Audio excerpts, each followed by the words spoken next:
And then we would go out there and just perform the work. They would pay the contractor, they would pay us 15 days later, and it worked out pretty good.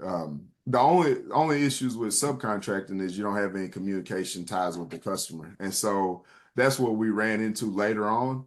And that's why we don't do subcontracting anymore, because that communication is key with customers. And if that main contractor is not really keeping a real open line of communication, it causes a lot of headaches on the front line. Yeah, yeah, absolutely. So I don't know sure what it's like in Fort Worth, Texas, but almost everywhere it's very competitive. Very.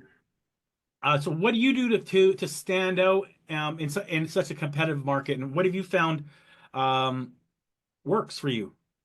Yeah, kind of. We started talking right off the bat. Innovation is huge to us. I've seen people that have no innovation whatsoever be successful in janitorial.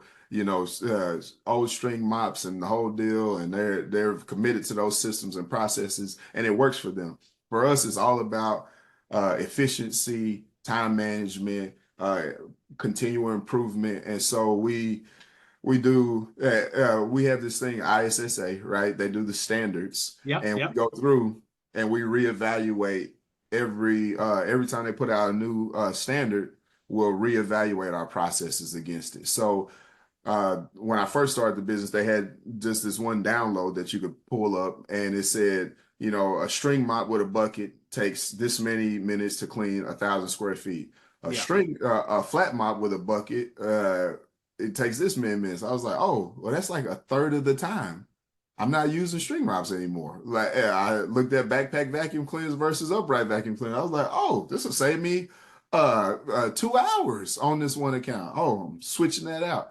And so you get resistance because the cleaners have been trained one way. They're good at what they do. And then you bring in these new techniques and new equipment. And so you have to retrain them, and then you have to hold them accountable to that new process. But what they find is that I'm making them more money. And so eventually we usually settle pretty good. Every once in a while I get some resistance.